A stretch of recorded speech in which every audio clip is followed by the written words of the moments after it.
All right, let's jump right in. Welcome to The Explainer. Today, we are taking a swing at what is literally the ultimate existential question, and we're exploring it through a very specific lens. We're going to break down the biblical perspective on why we're here, and honestly, why any of it actually matters. It's a deeply fascinating framework that's shaped human thought for millennia. So whether you're a seasoned theologian or just someone curious about the big questions, buckle up because we have got a lot of incredible ground to cover. So let's start where pretty much all of us start. Have you ever just completely paused in the middle of a super busy day and asked yourself, what is the purpose of life? I mean, we ask this constantly, right? It's that familiar, kind of nagging feeling of wanting to figure out what we're supposed to do, what career path we should be on, or just what we are supposed to become. It is a massive question, for sure. But here's the thing. It's actually only half of the equation. Because right on the heels of that first question is a second, much heavier hitter. What is the meaning of life? Now, notice how the emphasis shifts there. We're moving away from just function or what we're doing, and we're stepping right into the realm of ultimate significance. Let's start with Section 1, Purpose versus Meaning, Untangling the Terms. Okay, to really grasp this perspective, we absolutely have to untangle these two ideas. We toss them around interchangeably all the time, but mashing them together actually just creates confusion. So let's pull them apart. Purpose is essentially asking, what was life designed for? It's all about intention, function, and destiny. The Bible's answer to purpose is, by and large, that humans were created for a relationship with God. Meaning, on the flip side, is asking the bigger philosophical question, why does existence actually matter? It's searching for coherence and ultimate value beyond just our temporary day-to-day existence. It's asking if life is ultimately just an empty void or if it has enduring significance. And the biblical framework totally rejects the idea that existence is just random or absurd. It claims reality is intentional and morally structured. Moving on to Section 2, the closed system, the illusion of earthly pursuits.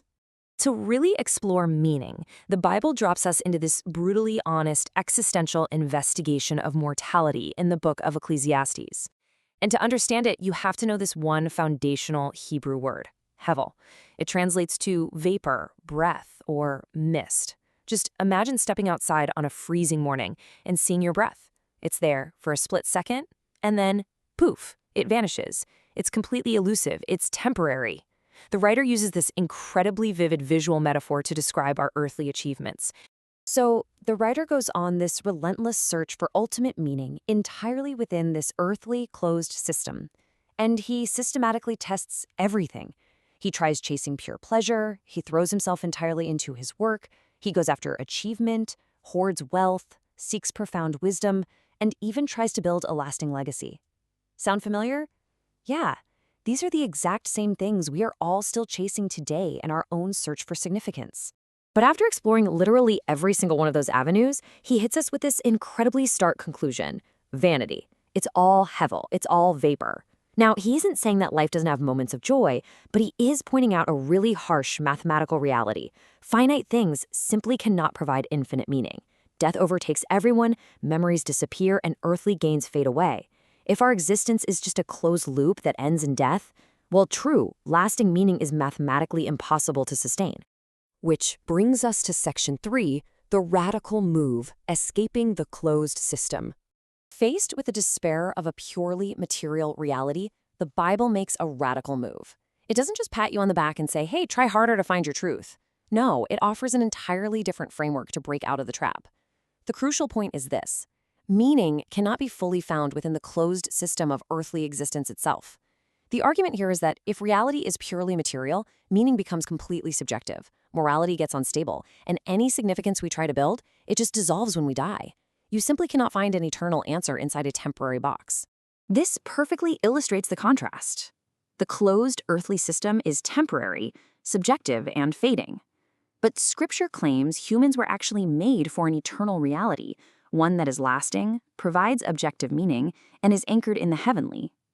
The ultimate solution to the meaninglessness of the closed system is to plug into an open, eternal one. And that leads us perfectly into Section 4, the eternal anchor, meaning in relationship. The argument here is that life has meaning specifically because it's connected to an eternal reality. The text anchors this entirely in the nature of God. The Bible repeats these core themes over and over. God is eternal, completely unchanging, the foundation of reality, the ultimate source of truth, and the source of life. The logic follows that things connected to this eternal foundation suddenly possess enduring significance. Meaning isn't found just because you feel fulfilled today or because you leave a cool legacy. Those are temporary. Meaning is found because you are tethered to the unchanging source of life itself. But you know what makes this framework so incredibly compelling?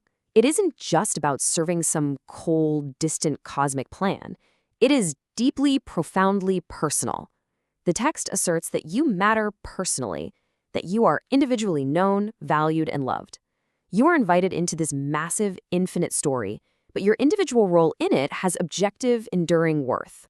And the Bible claims this whole thing is secured through the cross and the resurrection. Look, without the resurrection, suffering and death look victorious, right? They look final. But the biblical narrative presents it as a clear, triumphant progression. Evil is temporary, death is completely defeated, and existence is actively moving toward restoration. Because of this, meaning actually survives suffering and death. And historically speaking, this specific belief is exactly what gave early believers such extraordinary endurance through massive tragedy and persecution. All right, let's look at Section 5, the craving, a meaning-seeking creation. Let's bring this philosophical journey right back to you and your own daily life. Why do we care about this so much? Why do we constantly crave more than what the material world is offering us? Well, the text offers a really profound psychological and spiritual insight. Humans are meaning-seeking creatures by nature. We don't just idly ask about meaning, we are hardwired to hunt for it. Jesus taught that you could gain the entire world and still feel totally empty. The fact that earthly success often disappoints us, that our achievements feel kind of incomplete, and that we all have this deep spiritual restlessness. The Bible interprets this as actual evidence. It's evidence that we were made in the image of a purposeful God and designed for something completely transcendent. Which brings us to our ultimate summary. This beautifully distills the core takeaway from all the source material.